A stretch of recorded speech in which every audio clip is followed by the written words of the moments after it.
limited. A lot of guys were limited, which was by design. Opportunity for some of the young guys to get some live action and a lot of work. So that was beneficial yesterday. I thought that we had some guys step up and show a few things. I thought we had some guys that showed that we got to continue to keep developing these guys, some of the very young players. But overall, yesterday we came out healthy. In a scrimmage, as you get this close to the start of the season, you got to be careful. But we got to still get our work in. So we did that yesterday. It'll be really the last full live multiple period practice that we'll have before our first game. So got an opportunity to get some good stuff on film. And thought our quarterbacks did good. I'm not going to name one today. And I thought they did good. They did some really good things. And there's some things that we got to improve on. But overall, I thought it was a good scrimmage. With that, I'll open up. And then we'll get back to you. So today was just a really light walkthrough. How does that differ from, well, I know you're going to do game situations at the Beanie Bowl, but now 2 days of light back-to-back by design, what did you get out of it? What will you get out of it? I think this year we scrimmaged. So today being a light day that we pulled off of them, which is what we normally do on a Thursday, this week was all about trying to transition them to what next week the start of school is going to look like. From afternoon practices to what a Thursday practice is going to look like. Tomorrow's practice will go about an hour and a half. It'll be amped up a little bit. There won't be a whole lot of full-fledged contact, but we'll have a little bit going on. It'll be more of game prep done today, and then the Beanie Bowl on Saturday, which will be about an hour, a little over, which will be a lot of game situations. You can't hit situations enough in football. How do these camps going overall, especially compared to last year? I think we've had a great camp. I think it's been a very mentally and physical, challenging camp for this football team. I think that they have responded the way that we were hoping they would respond, especially with us splitting fields and guys getting reps. And there's been a whole lot of reps that we've been able to coach, correct.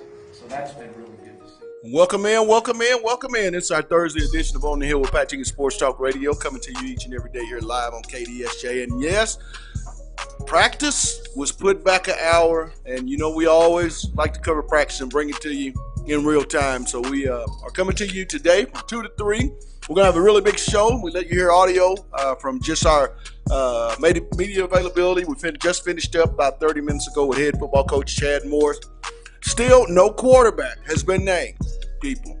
I've been messaged on DM, Facebook, whatever I can be. Guys, I'm not just making it up. They have not made a decision on who the quarterback is. Chad did make a note, and we'll let you hear more in depth, that quarterback's getting close, but no decision has been made yet. I thought I'd get that out of the way. But want to make a note to get you guys set up for our caravan. We've gassed up, and our first stop is going to stop in Columbia, South Carolina, where we're going to talk to Spurs and Feathers on Will Gunner. We're going to get the take on just what Coach Will Muschamp and the South Carolina Gamecocks are cooking up for 2019. See how fall camp is going. And then at the 2:30 hour, we're going to talk with Eric Bloom of the Columbia Daily Tribune. Time to talk a little Mizzou Tigers. See how things are fitting in with their new quarterback, grad transfer, Kelly Bryant, and that crew. I think it's going to be a pretty good season, but we'll find out more about the Tigers. But real quick, I want to kick it over and introduce and welcome in my producer, co-host, Demetrius Johnson. D, what's going on, my man? Nothing, man. I'm tired of this rain. Oh, my Got me a little gosh. sluggish over here. No, unfortunately, they kept him inside. Arkansas did more of a Thursday walkthrough. Chad is going to, you'll hear some excerpts. Chad was mentioning this week it's been about transitioning into game week. They've kind of touched a little bit on Portland State and Ole Miss. We'll get more in depth, I believe, starting tomorrow. You'll see more of that game plan. But we're going to get on out of here. We're going to let you hear more of Chad and see what he had to say post practice camp day 17. And then we're going to come back and it's time to get this thing started. SEC Caravan style, OTH. Will Gunner of Spurs and Feathers. This is On the Hill with Pat Jenkins on KDSJ 479. as I say, let's get it. Situation on Saturday, including the fight. I was wondering if you picked out who's going to get in the fight. Yeah, we hadn't done that. We had a 3 o'clock staff meeting today that we'll go through the entire meeting with the script. From excessive celebrations, what happened, opportunities just to begin to teach. I mean, we try to put these guys in a lot of situational football. I think you've seen some of that being out of practice. To be able to, what do you do in this certain situation, and making sure we're covering it. So the Beanie Bowl will be an opportunity for us to do that again and add a few more. For a guy like Ty Clary, how big a difference it makes that kind of 2 years taking some lumps from offensive lineman that third year is going to be impressive? Well, Ty's had a really good camp, and I expect Ty to really kind of push himself over the top this year. I think this is going to be a big year for him. A guy that's taken just about every snap in fall camp. He was one of the guys we limited yesterday because the amount of work that he's had during camp, which was good because it allowed us to get Ricky in there, Bo in there, some of those freshmen that we anticipate going to count on at some point. But I expect Ty to have a really good year. He's a leader. He knows what to expect, and I've definitely seen his ability to mature has really improved over the course of since we've been here in 19 months, and just his focus for football. So have you guys been working Shane running in the center, and do you envision we're going to be stronger in the playing game this season? We have worked Shane. Shane actually got some reps yesterday at center in some live settings. So we rolled, I think, 3 or 4 centers through yesterday, just again to prepare ourselves for the league that's ahead of us. I do anticipate Ricky playing this year. I do. Hey, Chad, from a personnel standpoint, looks like Caps is back out there and Coylan. Can you just kind of update us on those guys and Trey Knox and some other guys? Well, Trey is still sick. We hope to get him back as soon as possible.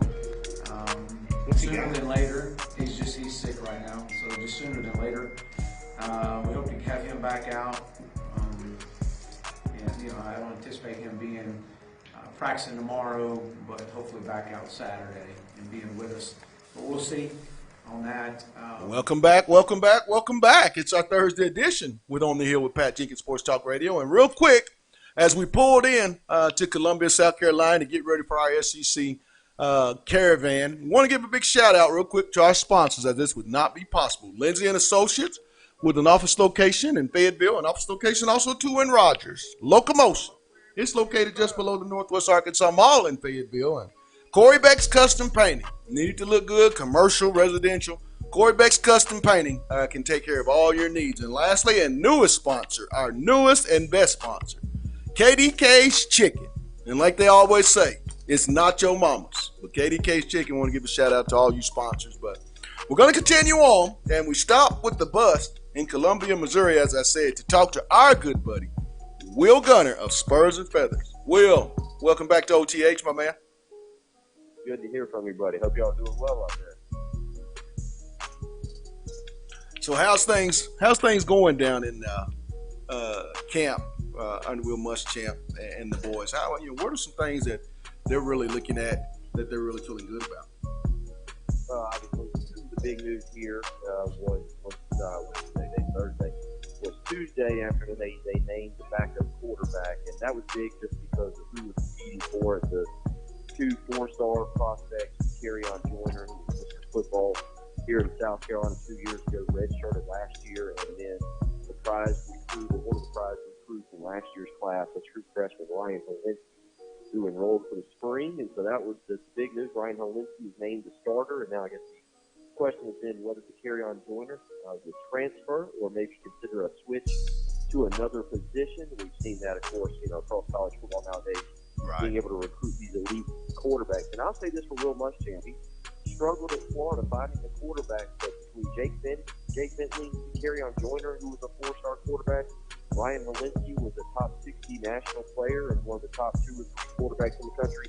And they've got a young man coming in next year that, again, is a top 5 quarterback national, Luke Doty. Will Muschamp's done a good job of stockpiling his quarterback room, but again, across the country, you see these guys, they come in, they want the ball. So that was the big news, and we'll see what transpires with the Kerryon Joyner moving forward and where he goes. But certainly that was the news of the week, and now they have started practice this morning, prepping for North Carolina, the opener next week. Jake Bentley, we got a chance to get audio and meet up with him at SEC Media Days this past July. The young man came in, and I had seen Jake the previous year, but the confidence that he exuded at the podium this past July Media Day was something that was really impressive to me. Is that something that Coach Muschamp and the offensive staff have talked about him being the elder statesman and taking more ownership of that offense? Well, I mean, it's been his since he took over halfway through his through his freshman year. Good point. Freshman year. The difference is now, obviously, he's a senior, and I think Jake knows his time is running out. He is on pace to set pretty much all of the South Carolina career passing records with an average year. He should be able to do that. And certainly, he wants to have better than average year. But I think for Jake Bentley, the key is getting a marquee victory, getting one that he was not supposed to get. Say whether it's against a Florida, whether it's against Texas A&M, yet to beat Kentucky. Obviously, he'll have the three big opportunities this year with Georgia, Clemson, and Alabama. But that's going to be the next step for him. But it's certainly, everybody knows it's his offense, barring something catastrophic happening. And he's going to be expected to perform in year two of Brian McClendon's offensive system.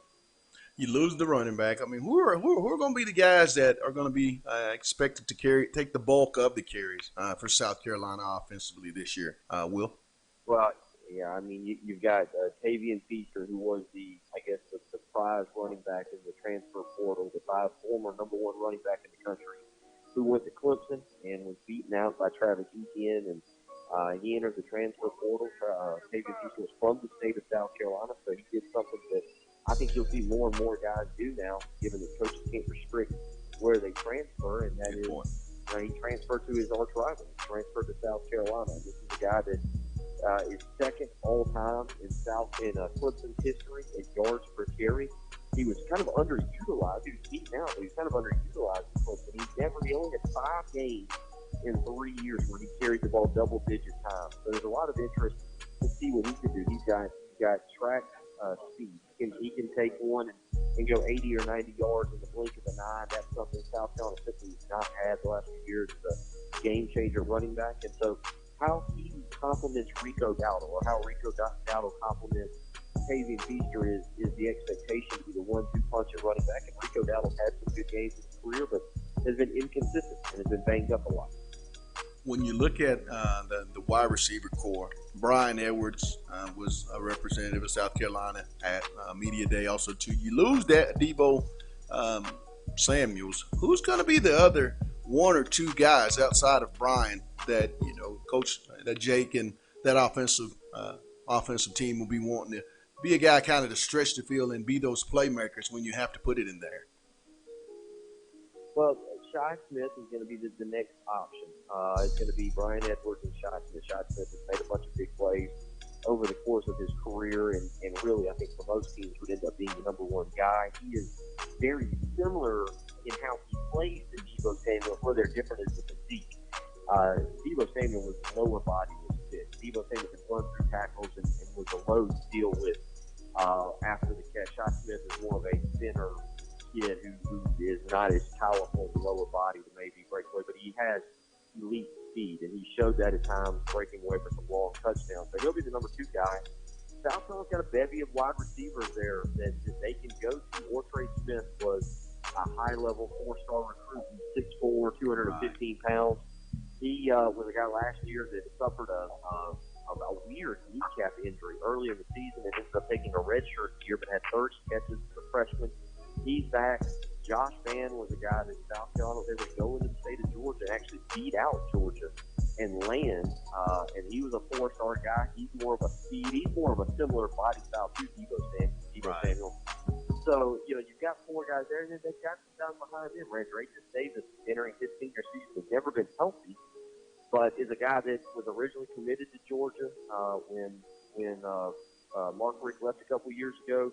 He was a guy that opened up his commitment and ended up choosing South Carolina over Miami. They're hoping he'll be healthy. And then they've got a young man, Xavier Leggett, who they're very high on. The true freshman come in and it's kind of being talked about as a guy who could maybe break into the rotation and do some things. So there's some depth at wide receiver there, and it's a matter of some of these guys now living up to that potential that was talked about during the recruiting process. Will, you talk about the tight end spot, and I want to get off into that spot. It seems that throughout the SEC, as the years have gone on, that's been a position where a lot of players are starting to play at the next level. It's been a position that they're starting to focus on, with that being the tight end. Who's going to be that tight end that's going to get the bulk or the rack of the offensive plays? And then also, too, let's get off into the offensive line. How's that shaping up? I know several years ago there was some question marks. It looked like they were making improvements, but how will the tight end and offensive line play into the success of this offensive unit of South Carolina in 2019? Yeah, tight end is now in a really a state of disarray. The guy that was expected to man the position, Keel Pollard, who I think was committed to Arkansas, if I remember correctly, and then ended up switching to South Carolina last minute, was diagnosed with a cyst last week on his spine and has had to give up football. This was a guy that just unfortunately actually was projected as one of the top 3 or 4 tight ends coming out of college, and was going to go on, whether he had a good senior year or not, probably going to go on to have a professional career and be able to make some money in the NFL. He suffered a neck stinger in practice, and upon diagnosis, they discovered this cyst on his spine, so he's had to give up football as a whole.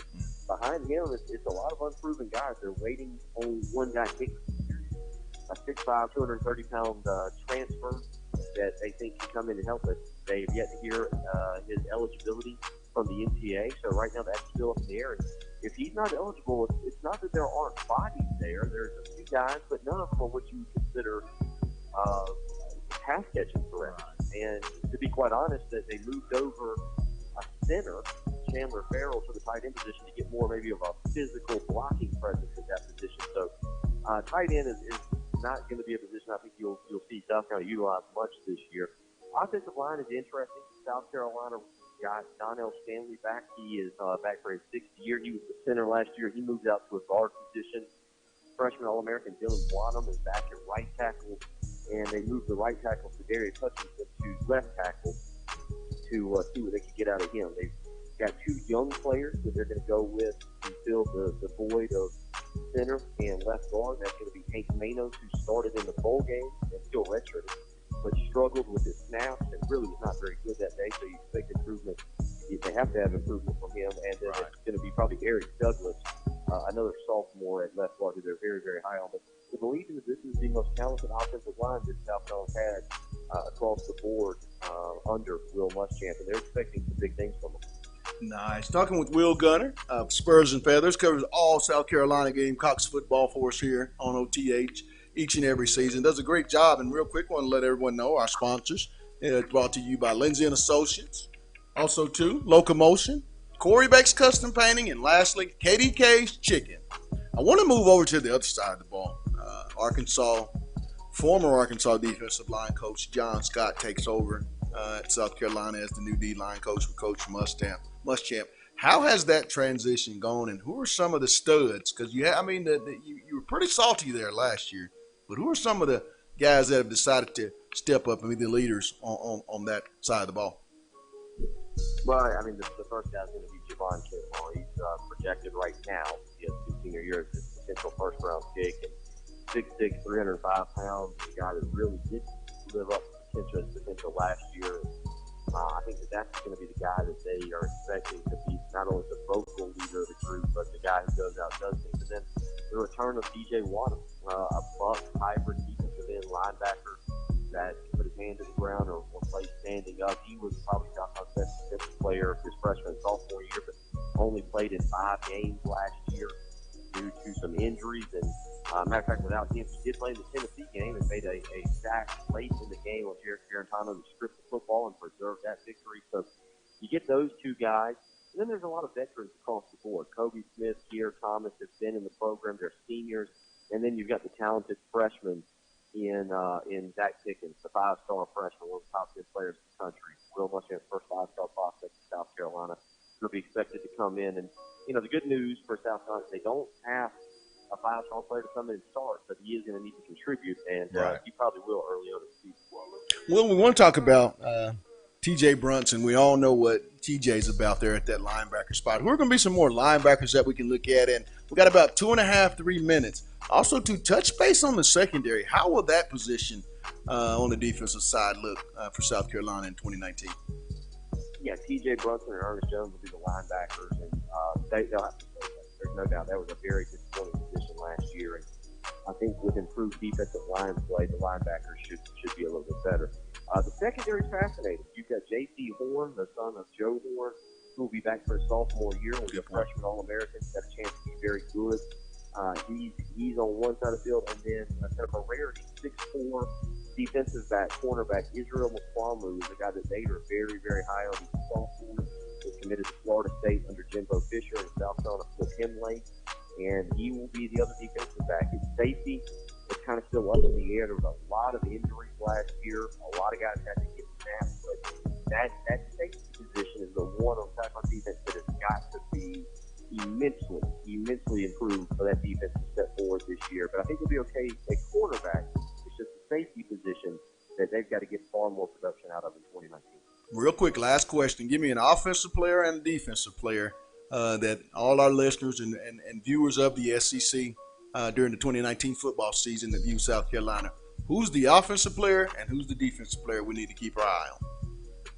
Well, keep an eye on Tavian Feaster on offense, running back. Again, he was a 5-star. He was the number 1 running back recruit in the country and chose Clemson out of high school and just simply didn't get the carries. And Travis Etienne is a Heisman candidate, comes in, and Feaster wanted to be highlighted a little bit more this year and get more carries. So he transfers. He's very good out of the backfield catching the ball, and he's got, again, track level speed, track type speed. He can take it 80 yards if you give him a free.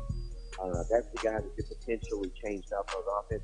Defensively, I'll go with the guy that's going to be right in the middle of the defense. Will Muschamp named him a starter today. Ernest Jones, a linebacker, lightly recruited kid. Actually, he was so valuable, they played him in the bowl game last year. So it was useless because they got beat 28-0. They played him in the bowl game and burned his red shirt here. And so Ernest Jones has earned the starting linebacker position. He'll pair with the guy you mentioned, T.J. Brunson. And South Carolina expects him to kind of upgrade that position. He picked South Carolina over Duke. He was not one of the more talked about recruits, but the coaches are extremely high on his football intellect and his ability. Hey, my man, as always, love having you on, and we'll catch up next week and start talking game keys as the Battle of the Carolinas. You guys are going to be taking on the north side of it, though. But as always, thanks for taking time out on the hill, Will. You too. Take care, man. I'll take care. That was Will Gunner of the Spurs and Feathers giving us great South Carolina information. Well, we got to let you hear more of Chad Morrison. I got to gas up the bus because we got to make a trip up to the other Como, Columbia, Missouri, and talk Missouri Tigers football with Eric Bloom of the Columbia Daily Tribune. He's up next. It's On the Hill with Pat Jenkins on KDSJ. Let's get it. It probably goes way back, well before my time.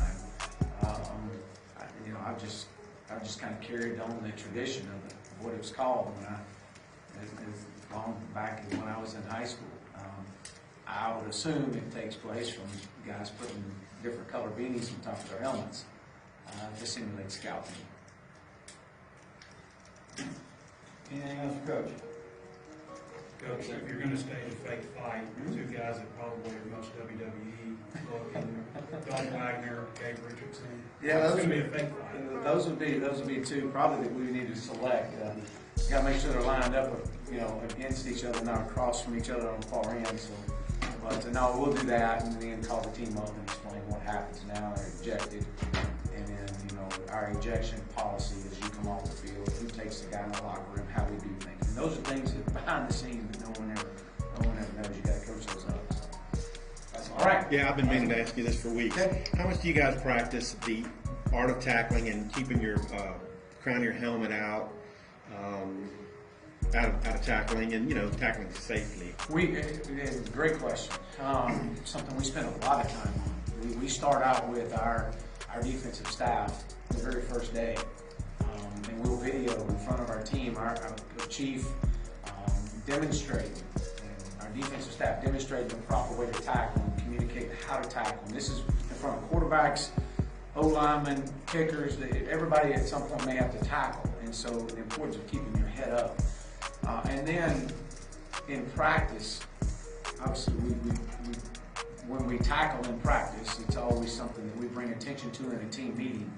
The guys that lower their head or hit with the crown of their helmet, we address that immediately in the team meeting by showing video. And we'll also show guys that do it the right way and commend those guys who are doing it the right way. So that is an everyday part of our team meetings, and talking about guys taking care of their teammates and the proper way to tackle, and leveraging the ball, and keeping your head up. All right, thanks, Ryan. Thank you.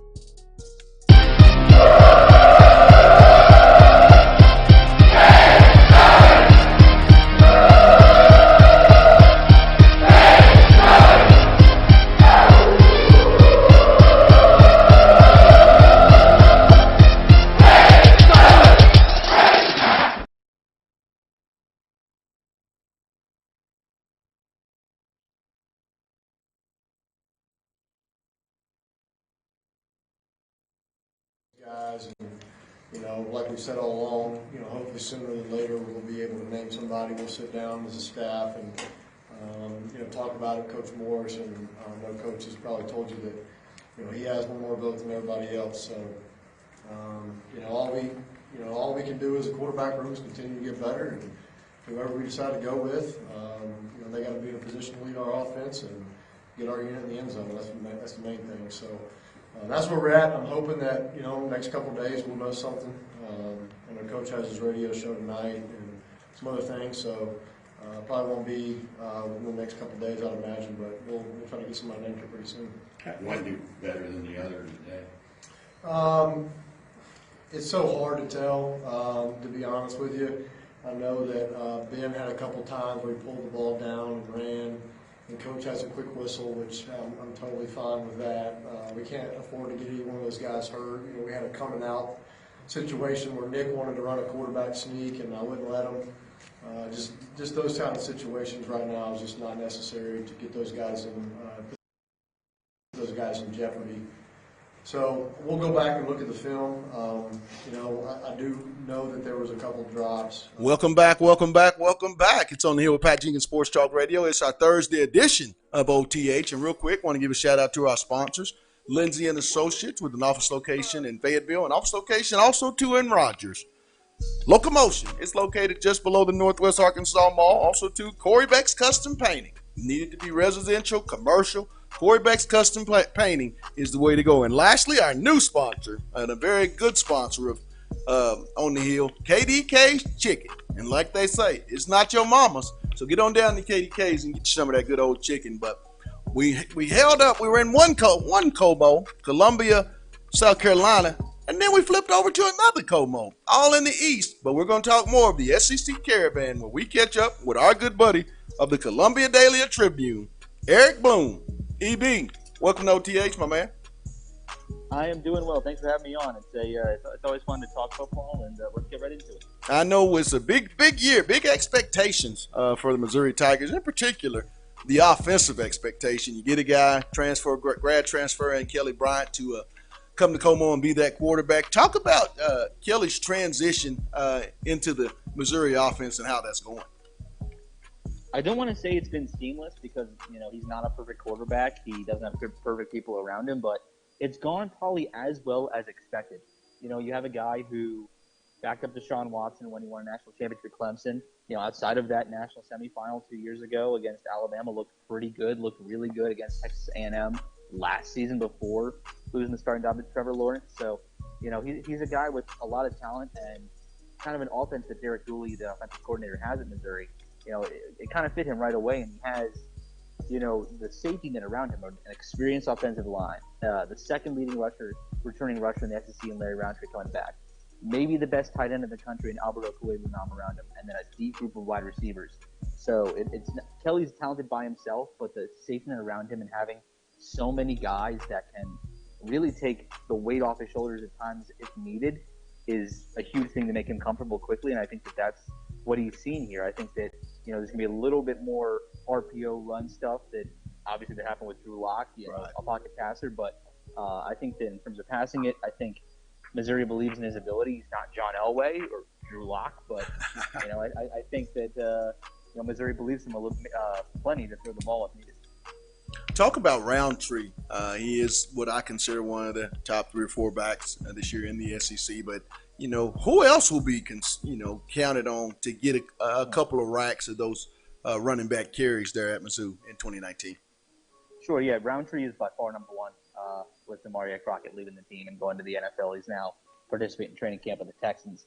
But Roundtree is a solid runner. He's not that Barry Sanders type of jump all around, but he doesn't mind getting contact. He doesn't mind banging bodies, but he's worked out. He's become a little bit more agile this year. He's become, kind of that great complement to Kelly. When you run the RPO kind of stuff, you need to have a running back that has the presence that can, take attention to multiple places at once. And I think he's accomplished that, and also he's a junior. Kelly obviously is 2 years older than him. So Larry's kind of taken more of a leadership role, knowing that your quarterback is still learning the offense, really. Right. And he's still kind of adjusting to it. Larry's kind of added more to his plate. Guys to come to him for some things that they, don't want to go to Kelly in all likelihood. So, yeah, he's definitely spearheading that. There's a sophomore, Tyler Beatty, saw some time last year, definitely got some reps last year. He's going to be probably one of the team's kick returners, probably the team's main kick returner, as well as a backup running back. And you have a couple young guys, Simi Bakari, Anthony Watkins, Dawson Downing, all have kind of a chance with Bakari kind of being the favorite to be the third kind of in line there. So, yeah, really between Roundtree, Beatty, and Bakari is probably all where you'll see 98% of the running back reps this season. Eric, you and I both know that it's a line of scrimmage league here in the SEC. Offensive line play is really, really important if you're going to have a very, very successful offense in this conference. Talk about that offensive line and just, how solid can that be, and what is the expectation level for those 5 trench warfare guys? They're probably second behind the wide receivers in terms of their expectations for this season and how deep of a group they already are. Losing guys like Kevin Pendleton, who's now a graduate assistant with the Tigers, and Paul Adams, who I think is in camp with the Giants right now, aren't easy. But when you have guys at the center, Tristan Colon-Castillo, a guy like Yasir Durant, a guy like Hiron White who's stepping in there, a guy like the Trevor Wallace Sims, who is probably the team's leading offensive lineman, is definitely getting some NFL draft looks. And then in the fifth spot's going to be a guy named Larry Borum, who, there's guys there that have experience, a ton of it coming back, so it can make up for some of the other pieces because there's 3 returners, 2 newbies, even though the 2 newbies kind of saw time last season. But, they're a group that I think has kind of found some early chemistry, a group that, when you change quarterbacks, it's an underrated kind of adjustment to the offensive line too. And I think that they're a big group, they're a tall group, but they're an athletic group too. I think that a lot of the problems when you saw kind of Drew under duress last season, I think that was more so that you were facing in Alabama or Georgia. They just were better. It wasn't their errors necessarily. There weren't that many mental breakdowns last year. I think that might be the challenge early on, is that obviously replacing guys, 2 impact seniors like Kevin Pendleton and Paul Adams, that's not something that's going to come across right away. It's not going to be there at that, especially that level that we saw at the end of last season right away.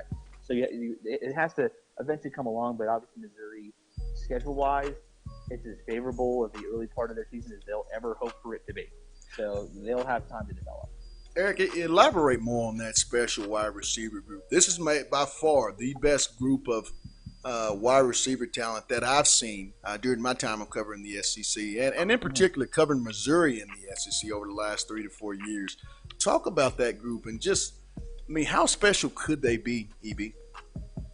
I think that they could be pretty special. I think that they don't have that Biletnikoff type guy. That's Alberto Cuellar. So they don't have that guy who's going to just absolutely blow you out the water, that guy that, that Calvin Johnson type of just, okay, he's getting the ball right away because their tight end is that. Right. But they have some guys 1 through even 9 are completely solid. Guys who could probably start somewhere in the FBS. I mean, first off, you have Jonathan Johnson, who is about 800 yards breaking the all-time receiving yards record at MU, and he hasn't had a season that's like been blowaway. It's just been 3 incredibly solid seasons, and just maybe that's a record that's a little more attainable because the big-name wide receivers, like the Jeremy Macklins of the world, come to Mizzou, weren't here all that longer, had just were impact to the end of their Mizzou career. Right. The Arkansas transfer, Jonathan Nance. He's looked really good in practice. He's Kelly Bryant's roommate, and they kind of already have that chemistry down more than a first-year kind of graduate transfer connection would. The third starter was slated to be Jalen Knox, who had an incredible first half of last year, but then kind of hit a wall. And is kind of still battling through that, kind of coming back. But he's been taking first-team reps the entire camp, and it looks like he's bulked up a little bit. So he might be one of the secret weapons for Missouri this year, because not a whole lot of people are talking about Jalen Knox, especially among the starting group. His Texas going to the 2 Jonathans. So we'll see how that goes. And then backing him up is a guy like Cam Scott, who's as athletic of a wide receiver you'll see. And then one guy you might be hearing a lot more about going forward among the other talented wide receivers is a true freshman, Maurice Massey. Makes a Randy Moss type catch every practice, it seems like. And we're talking to the other people on the team, and who's the one freshman of the 24 in fall camp who you're most expected to see. One of the 2 names that constantly comes up is Maurice Massey, and the other one's a tight end, Nico Hea. So, you think that, that's a group that can make an impact this year, especially without losing Emmanuel Hall and a couple other people. So, yeah, they're a special group for sure. Well, I want to talk about the side of the ball that your head coach is quite familiar with and has an extreme amount of passion, and that being the defensive side of the ball. I want to talk in particular about that defensive line. A young man that I'm really familiar with, being a Fayetteville High alum, Keel Byers. How has his camp gone with this being his junior season? And just as a whole, how has the defensive line played throughout fall camp? And what's Coach Oldham's expectation for that group?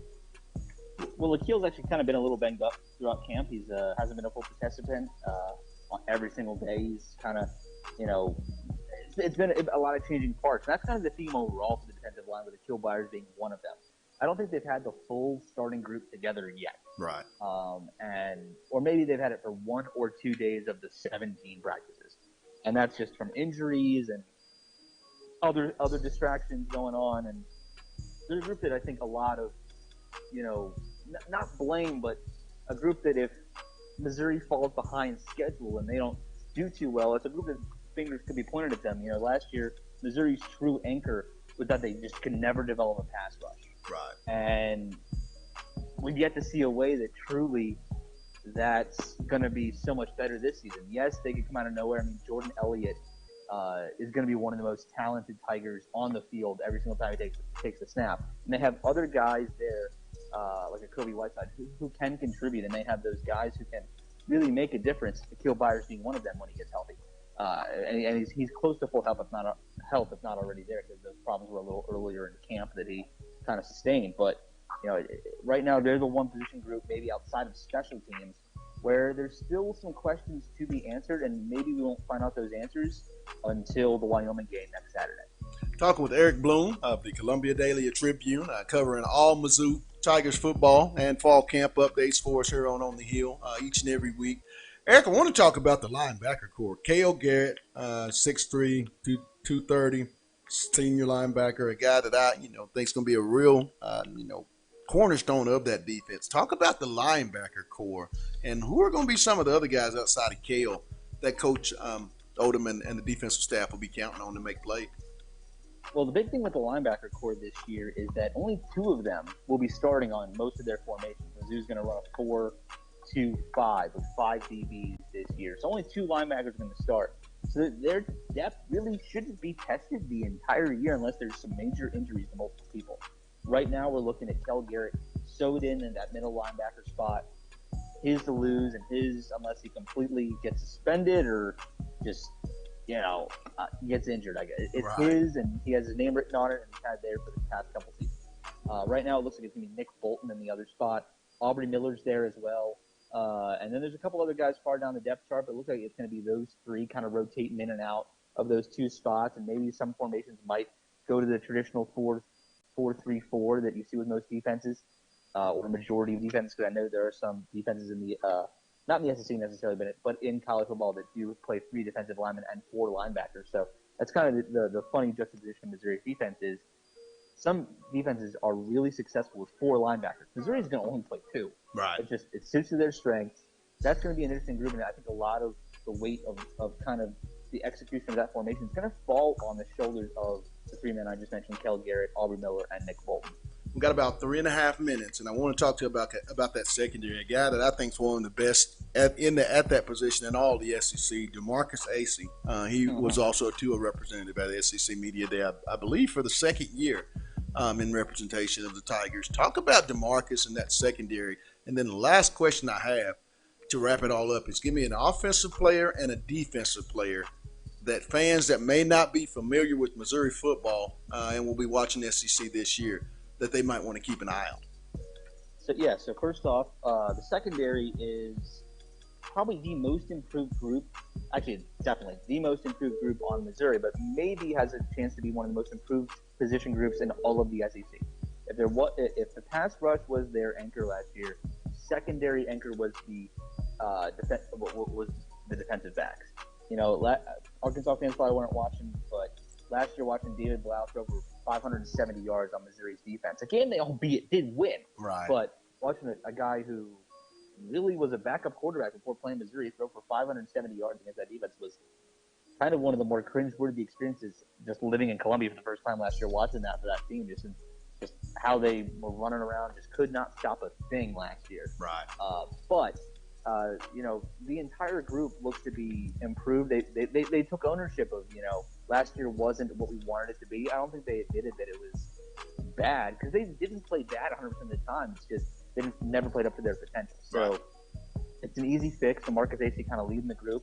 Other guy like Christian Holmes is going to be starting there. There's Jarvis Ware, who is going to be a defensive back for them, is going to have an impact. And then you have the safety group, Tyree Gillespie, Joshua Bledsoe, maybe Rennell Perkins, Khalil Oliver kind of in there playing for that 5th defensive spot. Right. So, yeah, they have a deep group as well, and not to mention some impact kind of freshmen who might take over as well. So, yeah, and the other question you had was for on both sides of the ball, the offensive player I would mention probably would be Maurice Massey. I mentioned him earlier, a true freshman guy out of the St. Louis area who just has overturned more heads probably and has a better name recognition now than any other player that they did August 2nd, first day of Missouri camp. On the defensive side, I think that's going to be Christian Holmes. You mentioned it. Marcus Acey is one of the best returning corners in the SEC. Playing on the other side, Christian Holmes is going to get a lot of throws thrown at him, but he has improved a lot as well. I think that's a guy that you're going to hear a lot about going forward too.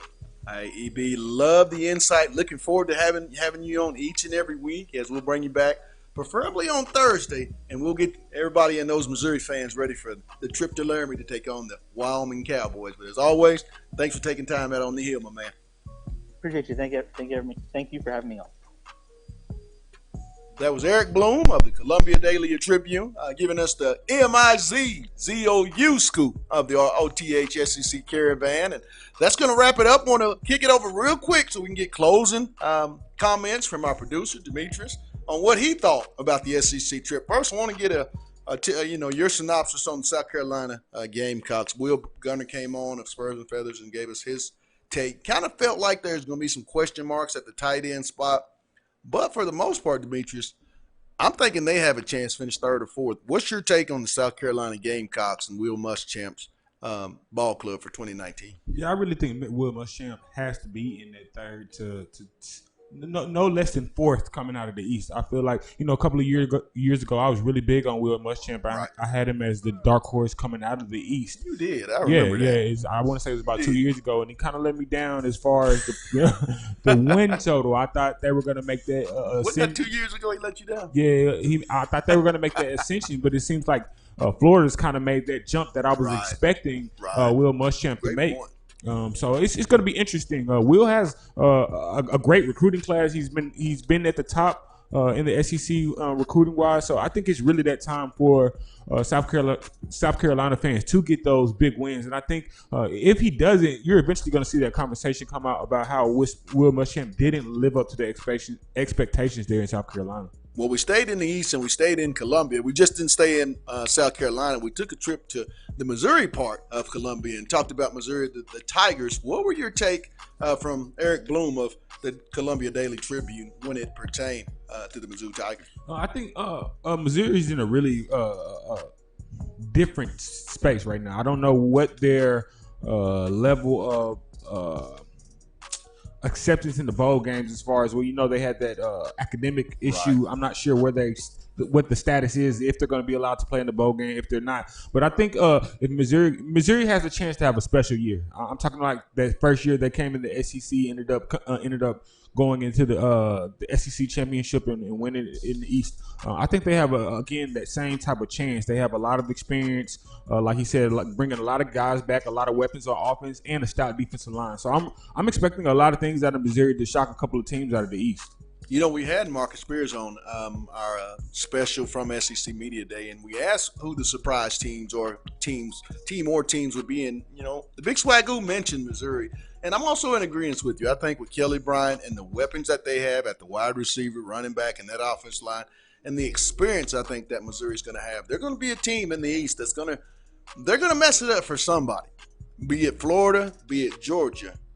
They're going to beat one of those teams or make both games really, really close. But I think this is a team that if they come out with the experience and can stay healthy, that's what you have to, really focus your mind on in the SEC. If they stay healthy, I think this team can finish third or fourth in the 2019 year. And I think that's something Barry Odom can continue to build on. You got the new stadium coming in. I think that's going to the addition of a little bit of Memorial Stadium is going to be real exciting. I also think when you think about South Carolina, the loss of Pollard at the tight end spot, I think is going to really, really, really play big in the offensive production for South Carolina this year. But I think that's going to wrap it up tomorrow. You know what that is. It's all about the A. We'll have much, much more. We got a special guest, special recruit's going to be on. He's going to talk about just how things are going with Arkansas and Coach Mo and the recruiting side of things. But we're going to step away, give a shout out to my producer, Demetrius Johnson. Also, give a shout out to our sponsors, as it would not be possible without you all. Lindsay & Associates with an office location in Fayetteville, an office location also too in Rogers. Locomotion, it's located just below the Northwest Arkansas Mall. Also too, Corey Beck's Custom Painting. Residential, commercial, I'm telling you, if you need it to look good, call Corey Beck's Custom Painting. And lastly, my good buddy, KDK's Chicken. And like they say, it's not your mama's. So if you want good chicken and waffles, go to KDK's Chicken and talk to Keith and the people. I'm pretty sure they'd love to feed you. But that's going to wrap it up. Until tomorrow, and the A for the SEC Thursday Caravan. We're busting up and we're heading back to the Hill so we can get this thing rolling tomorrow. It's on the Hill with Pat Jenkins on KDSJ 479. And like I say, you guys have a blessed one. And let's get it.